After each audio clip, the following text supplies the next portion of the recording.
नमस्कार साथियों, स्वागत है आप सभी का अंकित इंस्पायर्स इंडिया पर। मैं हूं अंकित अवस्थी। आप हैं मेरे साथ में इस विषय पर चर्चा करने के लिए कि अगर भारत और पाकिस्तान मान लीजिए कि युद्ध कर लेते हैं। अब आप पूछेंगे सर 2 दिन पहले तक तो आप 24 घंटे के अंदर युद्ध करा रहे थे, अब मान लीजिए पर आ गए हैं, तो हम करें क्या भैया? चर्चा में बने रहना जरूरी है ना। युद्ध मान लीजिए कि मोदी जी हमको धप्पा दे दिए और कहे कि देखा ध्यान बटा के हम युद्ध कर दिए, तुमको पता नहीं लगने दिए। तो हम सोच रहे हैं कि चलिए चर्चा में तो इस बात को जिंदा रखें, इसलिए आज एक दूसरा मुद्दा खोज लाएं। और मुद्दा यह है कि आपको बताया जाए कि अगर दोनों भिड़ते हैं तो दोनों में से किस में कितना है दम। आज का सेशन का यही है टाइटल, ठीक है। तो कुल मिलाकर के भारत पाकिस्तान की शक्तियों का तुलना करवाया जाएगा, बताया जाएगा कि इस युद्ध में कौन किस मोर्चे पर ज्यादा प्रभावशाली रह सकता है, ठीक है। तो कुल जमा अर्थ तो यह है। अब देखो साहब, बात यह है कि पहलगाम के अंदर पर्यटकों पर जो आतंकी हमला हुआ उसके बाद देश में रोष भी था और अपनों के लिए दुख भी था। ऐसे में रोष को प्रधानमंत्री ने भाषणों में दिखा भी दिया। प्रधानमंत्री ने बयानों में कहा कि हम तो साहब बिल्कुल तगड़ा बदला लेंगे। अब प्रधानमंत्री ने इतना मोटिवेट कर दिया कि लोगों ने कहा कि ले चलो भाई, बदला लेना है तो हम चलते हैं साथ में। लेकिन ऐसे में भारत का स्ट्रांग रेस्पॉन्स आता, इससे पहले हमने उस ध्यान को, उस पूरे मोटिवेशन को कहीं और डाल दिया। हमने कोई और न्यूज को हेडलाइन बना दिया, कास्ट सेंसस पर चर्चाएं शुरू हो गई। हम इंतजार करते रह गए कि आज कोई बॉर्डर से न्यूज आएगी, लेकिन बॉर्डर की जगह न्यूज जो है वो कास्ट सेंसस पर आ गई। खैर कोई बात नहीं साहब, ऐसे में इस न्यूज का डाइवर्ट होना यह भी एक स्ट्रेटेजी का पार्ट माना गया।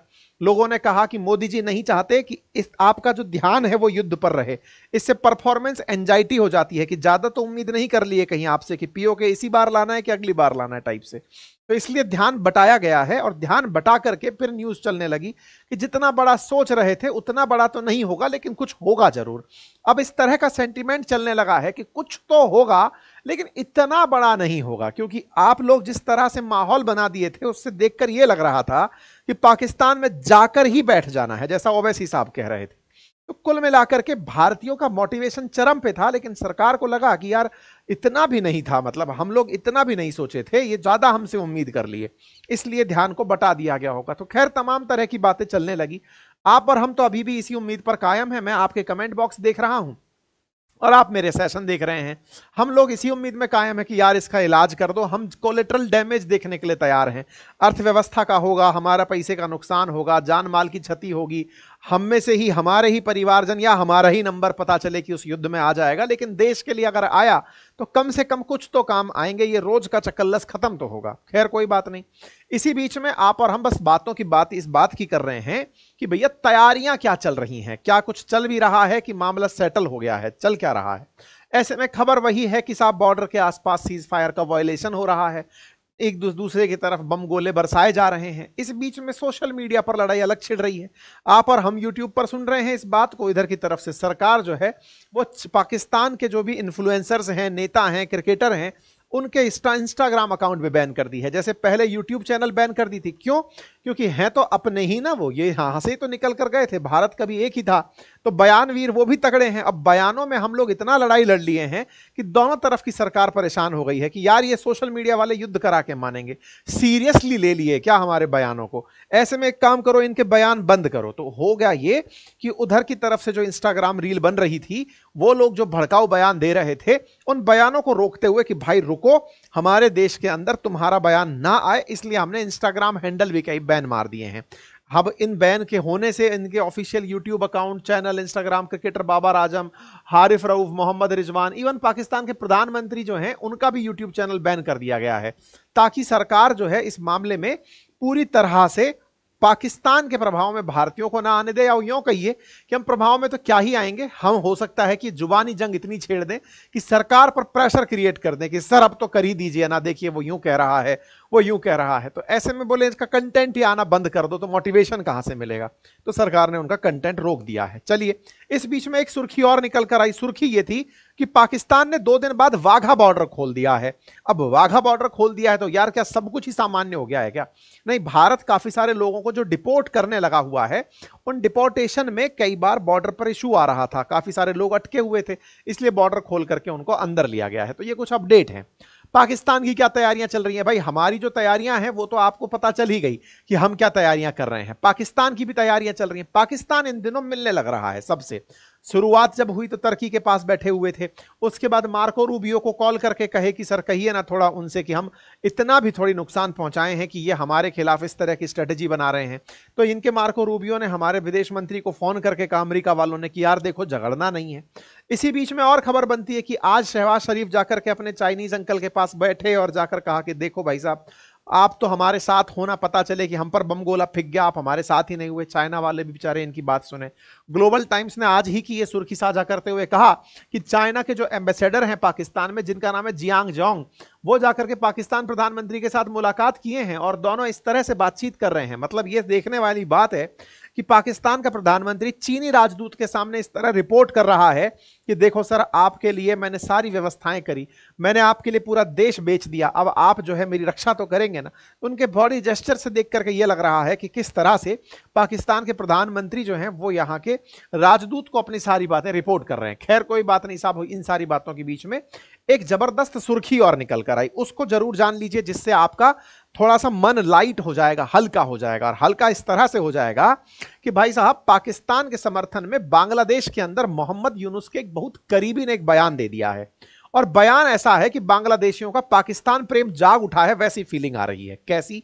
भाई साहब एक क्लोज अलाय हैं, क्लोज एडी हैं मोहम्मद यूसुफ के, और वो कह रहे हैं कि अगर भारत पाकिस्तान पर चढ़ाई करता है तो बांग्लादेश को नॉर्थ ईस्ट पर चढ़ाई कर देनी चाहिए। देखो भाई साहब बात ऐसी है ना कि अब अति होती जा रही है। भारत ने पहले बांग्लादेश को इतना सर चढ़ा लिया कि वो भारत के आंतरिक मामलों पर बयान देने लगा और हम इंतजार ही करते रहे कि चिकन नेक तो चौड़ी कर लो कम से कम।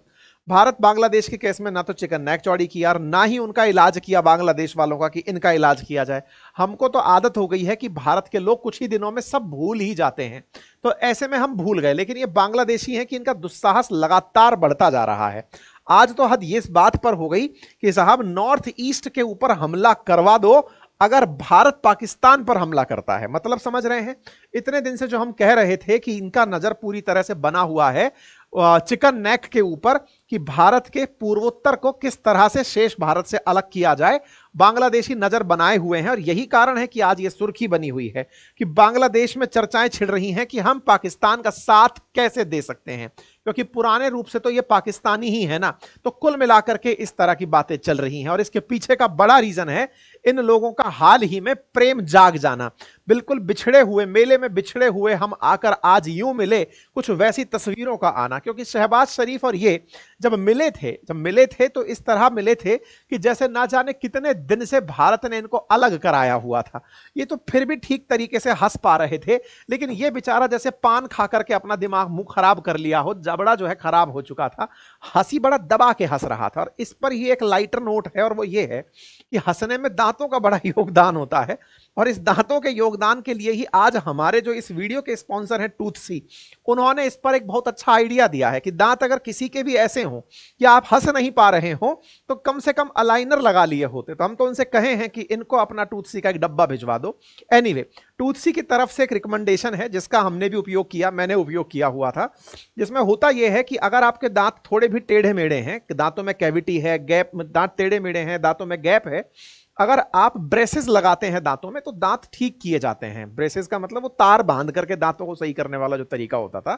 दांत से पहले ब्रेसेस दिखते थे, लोग उससे थोड़ा शर्माते थे, लोग हंस भी नहीं पाते थे कि ब्रेसेस लगे हैं दांत सीधा होने के लिए। तो ऐसे में टूथसी वालों ने एक अपना प्रोडक्ट बनाया और उसका नाम था इनविजिबल, है ना। तो इनका इनविजिबल जो अलाइनर्स हैं वो इस तरह से हैं कि आपके मुंह का पूरी तरह विश्लेषण करके, आपके दांतों का पूरा नक्शा बना करके ये इनविजिबल अलाइनर्स आपके लिए लेकर आते हैं। मैंने भी अपने घर पर डॉक्टर को बुलवा करके पूरी इनकी विजिट ली थी और उसके बाद इन्होंने पूरा 3D मुंह का जबड़ा बनाया। देश के अंदर 30 से अधिक इनके स्टोर्स हैं, आप वहां जाकर के भी ये 3D स्कैन करा सकते हैं या 3D स्कैन के लिए इन्हें घर भी बुला सकते हैं। इनके पास में बड़ी संख्या में डॉक्टर्स हैं जो आपके घर पर भी विजिट कर सकते हैं आपके 3D जो दांतों का जो अलाइन है वो डिजाइन जो है वो बनाने के लिए, ठीक है। उसके बाद में ये आपके कंसल्टेशन के बाद में, स्कैन के बाद में अलाइनर्स बनाकर देते हैं कुछ इस तरह से।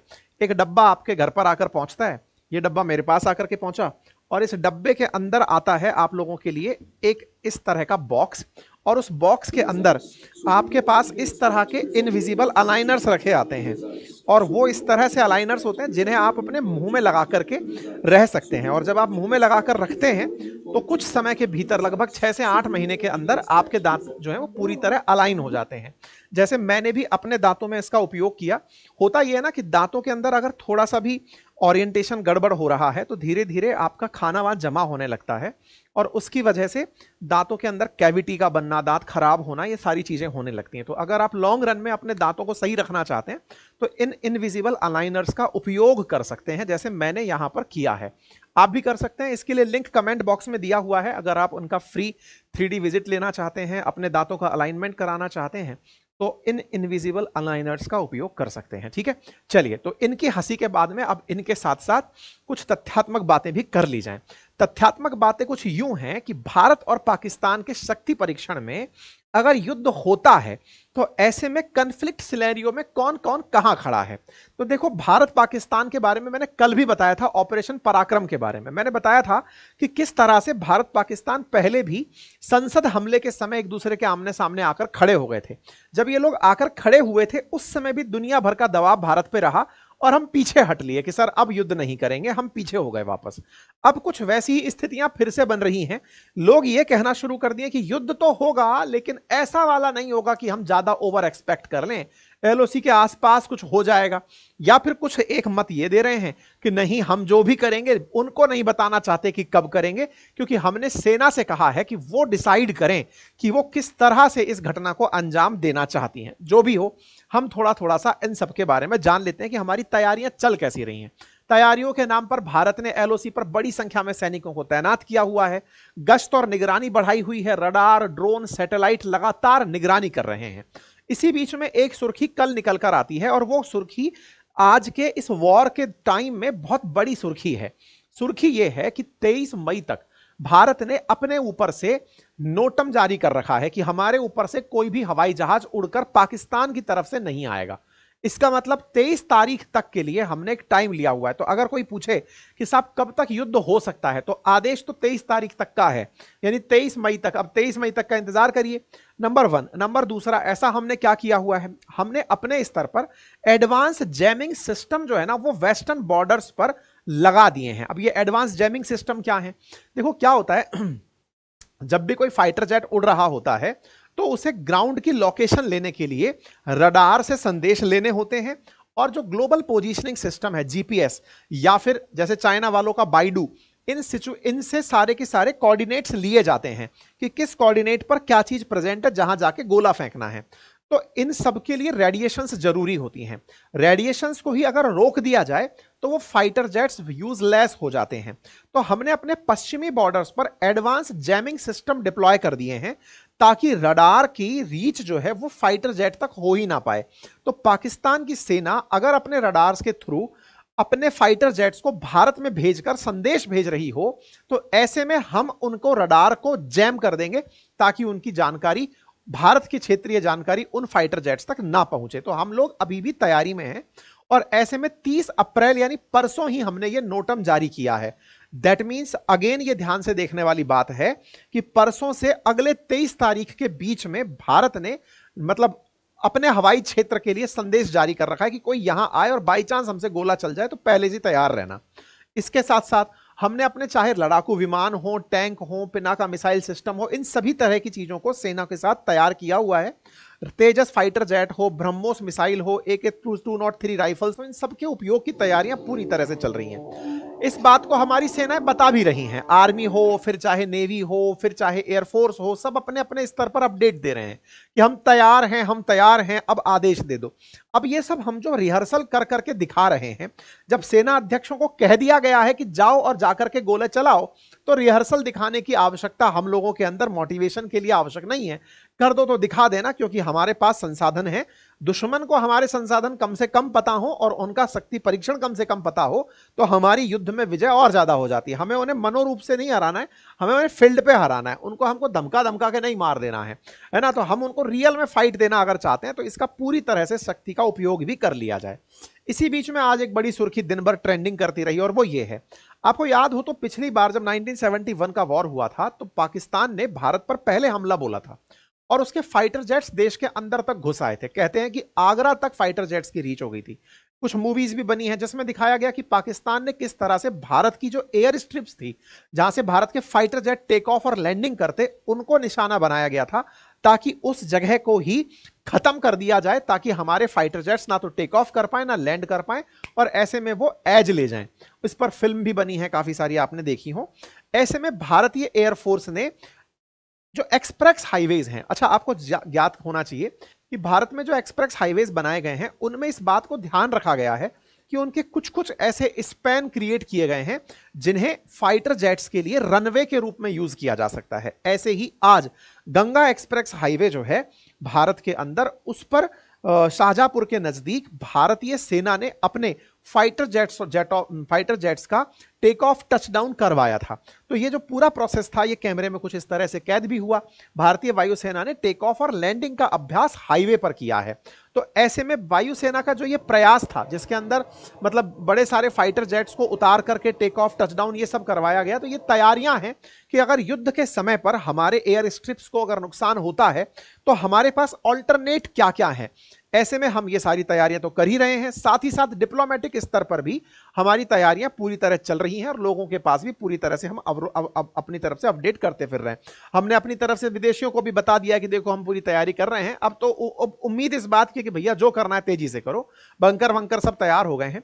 अब बड़ा सवाल यह है कि अगर हम इन सब तैयारियों के साथ बैठे भी हैं तो पाकिस्तान के पास कितनी शक्ति है, क्या वो हमसे लड़ने की स्थिति में है, क्या उसके पास इतनी मिलिट्री है, न्यूक्लियर आर्सेनल के साथ साथ उसके पास क्या है। तो आइए मैं आपको एक आंकड़ा देता हूं कि भारत और पाकिस्तान की सेना में कितना कुछ डिफरेंस है। सबसे पहली बात तो यह है कि भारत की जो सेना है उसमें कुल एक्टिव पर्सनेल्स इस समय 14.8 लाख हैं। 1.48 मिलियन, मतलब लगभग 15 लाख हमारे पास सैनिक आज के समय पर हैं।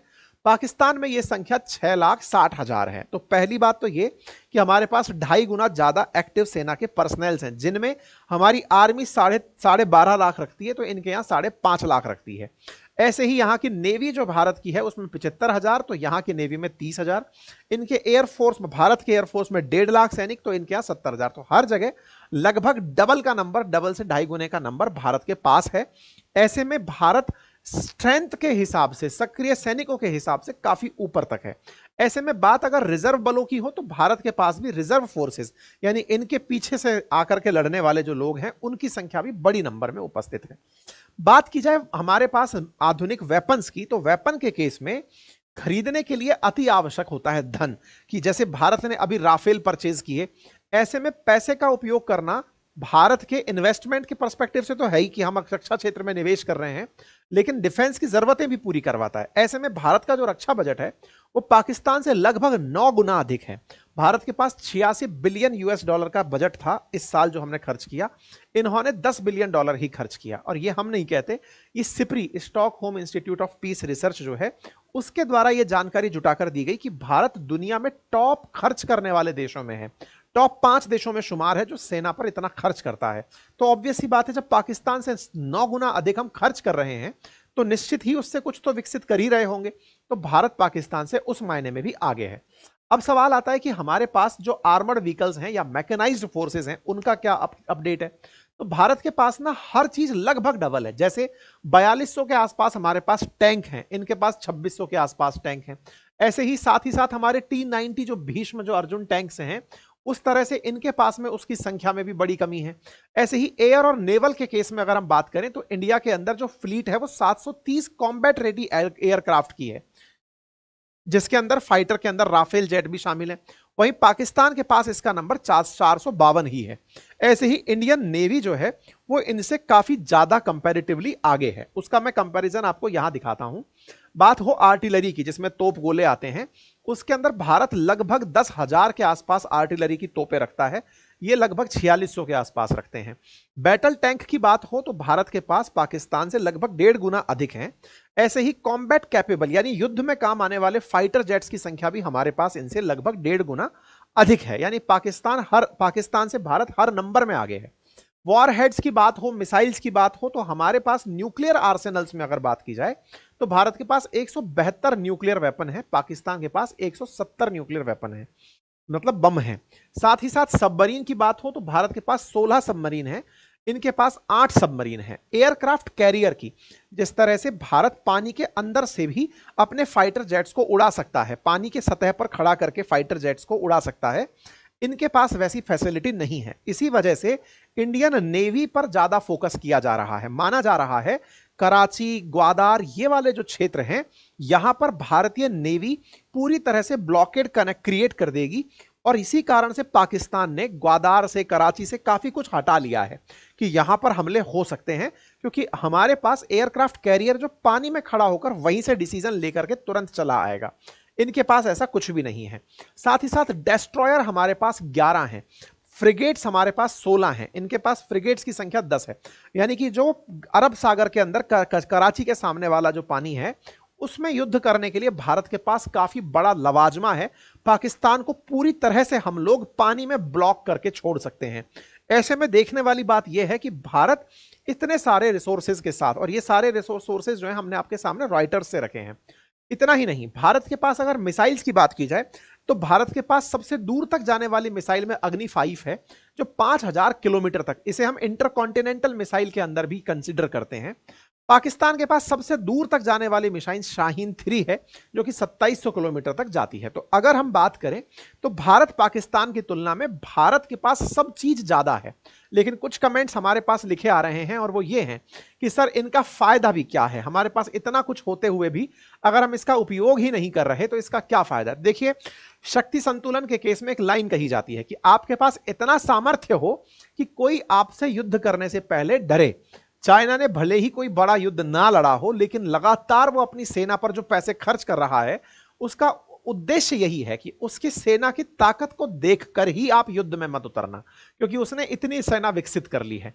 अर्थात यह नहीं है कि आपने सेना बना लिए तो जाइए युद्ध कर लीजिए, लेकिन हां, भारत के केस में सेना बना लेना से तात्पर्य नहीं है, क्योंकि हम पाकिस्तान से त्रस्त हो चुके हैं, लगातार उससे युद्ध करते हुए लंबे समय से आ रहे हैं। उसके बावजूद भी हम लोग हमेशा उसको यह समझकर छोड़ देते हैं कि अब सुधर जाएगा, अब सुधर जाएगा, लेकिन वो सुधरने का नाम नहीं ले रहा है। ऐसे में भारत को डिसाइसिव अटैक करने की जो जरूरत है वो फील हो रही है।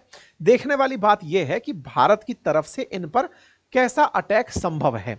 जब भारत सरकार ने सेना को खुली छूट दे दी तो क्या यह माना जाए कि सरकार ने तो अपना काम कर दिया, अब सेना ही पीछे रह गई है।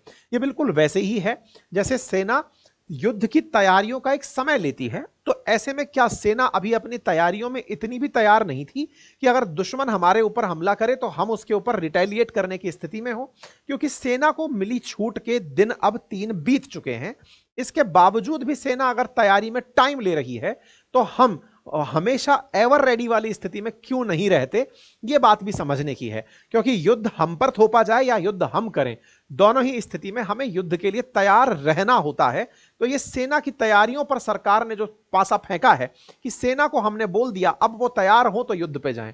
खैर, हम ये मानते हैं कि इतनी बड़ी सेना है, उसका मूवमेंट होगा, उनके सारे के सारे जितने भी आर्सेनल्स हैं वो बॉर्डर एरियाज में पहुंचेंगे, स्ट्रेटजी बनेगी, टाइम और पूरे तरीके चूंकि सेना को ही डिसाइड करने हैं, तो हो सकता है कि वो सेंटिमेंट्स को भटका के फिर युद्ध की स्ट्रेटजी बना रही हो। हम लोग और आप लोग सब उसी चीज के इंतजार में हैं।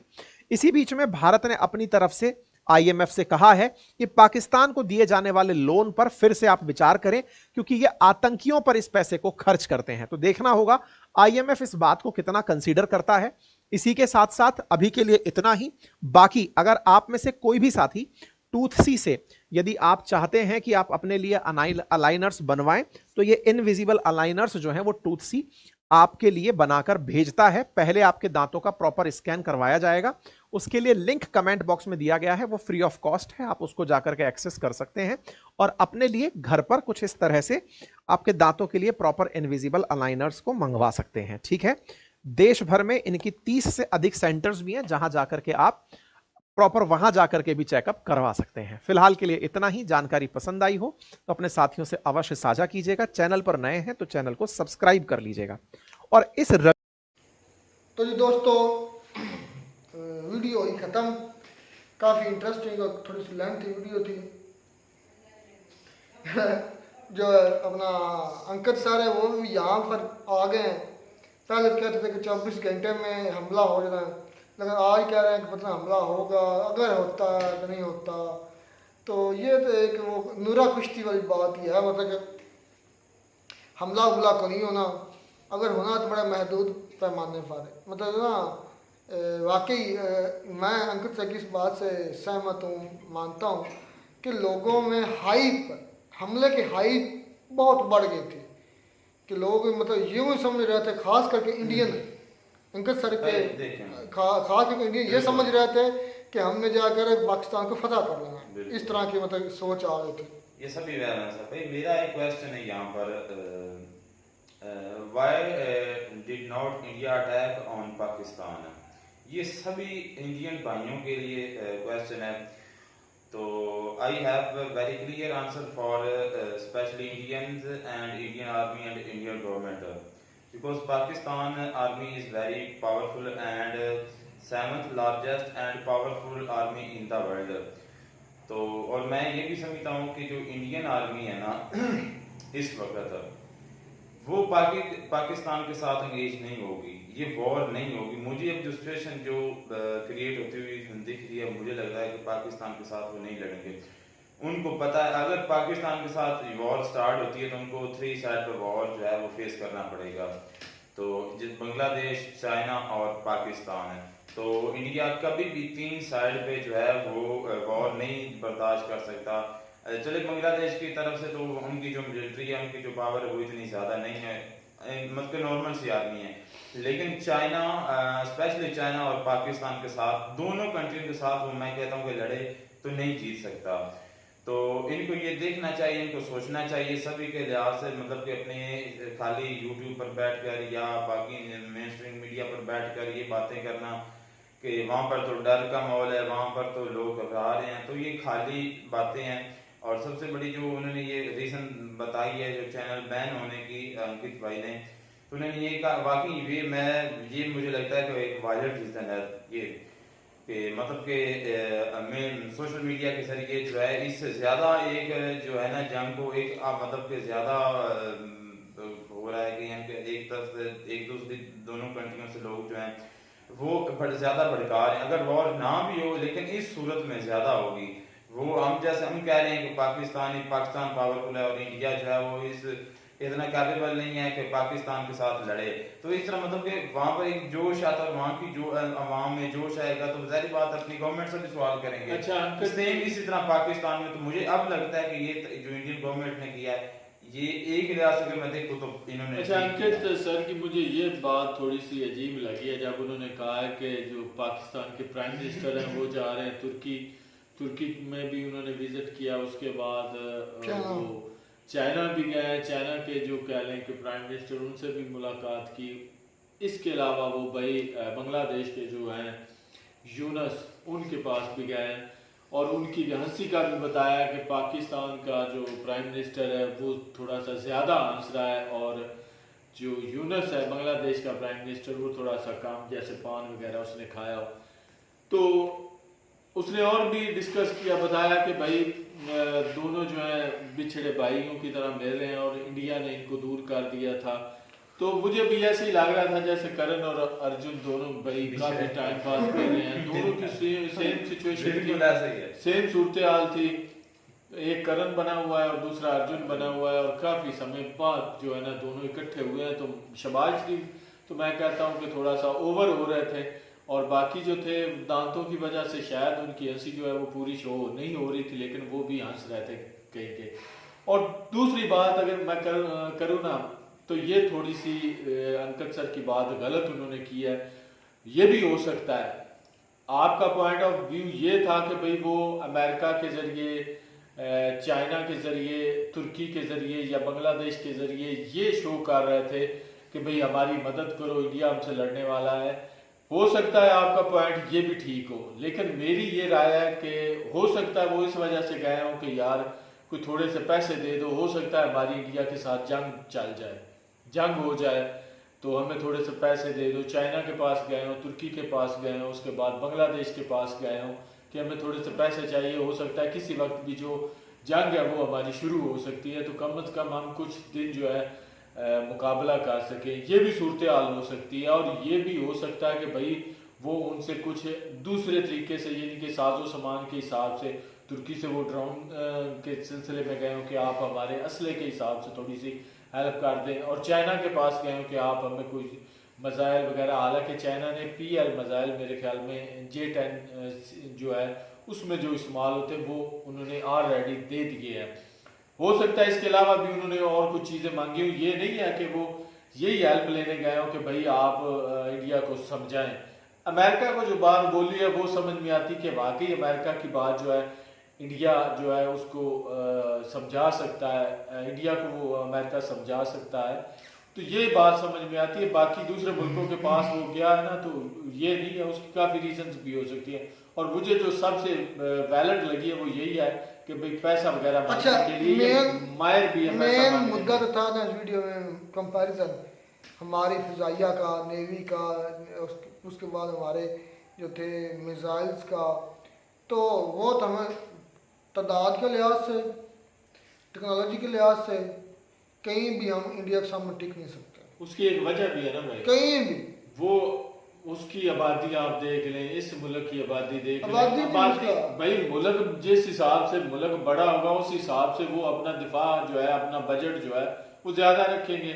तो पाकिस्तान देख लें, मैं फिर भी हैरान हूँ कि भाई पाकिस्तान अगर उनके पास 16 चीजें हैं तो 8 तक पाकिस्तान भी रखता है। ये भी बहुत बड़ी बात है कि एक मुल्क जो है वो अगले मुल्क से 3 गुना छोटा है। तो आप अंदाजा लगा लें वो कम से कम आधा सामान जो है लड़ाई का जो है अपने पास रखता है। तो ये भी बड़ी बात है। न्यूक्लियर वेपन ले लें, 172 जो है वो इंडिया के पास है और 170 जो, इतना डिफरेंस नहीं है इसमें। बाकी साजो सामान जो था उनका जंगी आलात वगैरह उनमें का डिफरेंस है आधा, भाई आधा फर्क है, आधा फर्क है भाई। अगर लेकिन मुल्क का भी देख लें ना भी, आबादी कितनी ज्यादा है, मुल्क का रकबा कितना है, उसके अलावा आप उसकी मुआशी देख लें, तरक्की कितनी है, ये भी सारी चीजें काउंट करती है ना। Our Prime Minister, like different world leader, Bangladesh leader and Turkish leader, for help to help for war. But I know that Indian army is a very powerful army. या सही है, मैं जानता हूँ वाकई ये हकीकत बात है। असल में ना हर लिहाज से जो इंडियन आर्मी है ना मुझे आज रहमतुल्लाह की इंग्लिश देखिए बात याद आ गई। क्या वो भाई गलतियां नहीं, गलती नहीं मैं अच्छा एक मिनट मैं बात क्लियर कर लूँ, सॉरी मैं बात कर रहा हूँ। तो अगर यहाँ पर अगर जो कंपैरिजन बताया ना वो सर ने, अंकल भाई ने, तो इसके लिहाज से तो इंडियन आर्मी काफी मतलब कि पावरफुल है। लेकिन अगर पाकिस्तान की कंडीशन को हम देखें, फाइनेंशियल कंडीशन को, तो फिर भी पाकिस्तान जो है मतलब कि उसके पास जो है ना उसका डिफेंस फिर भी काफी स्ट्रॉन्ग है। तो मैं हैरान हूँ हमारी कंडीशन यहाँ पर मतलब कि क्या है, हम बैंक जो है IMF से, वर्ल्ड बैंक से लोन ले रहे हैं, डिफरेंट कंट्री से ले रहे हैं, लेकिन फिर भी एक जो हमारा ये जो डिपार्टमेंट है इसको हमने जो है ना बड़ा ही एक ना मतलब कि मुतहद रखा हुआ है, ये काफी स्ट्रॉन्ग। मैं ये मुझे हैरानगी कौन सा डिपार्टमेंट भाई, यही बल्कि डिपार्टमेंट क्या है हमारी तो कंट्री डिपार्टमेंट में है, आर्मी का और कौन सा है हमारे यहाँ पर ही सारे फैसले होते हैं। तो यहाँ लेकिन पहले अब मुझे लग रहा है, अब मैं क्या बल्कि बाकी बड़े बड़े जो जर्नलिस्ट हैं ये वो भी ये बात को एक्सेप्ट कर रहे हैं। ये बात भी ना अंकित अवस्थी की साहब की जो बात है ये भी बड़ी जबरदस्त है कि भाई जिस तरह इंडिया में YouTube चैनल्स पाकिस्तानियों के बंद किए गए ना, उससे कह लें कि जितने भी लोगों में गुस्सा था वो काफ़ी हद तक कम हुआ मुझे लगता है।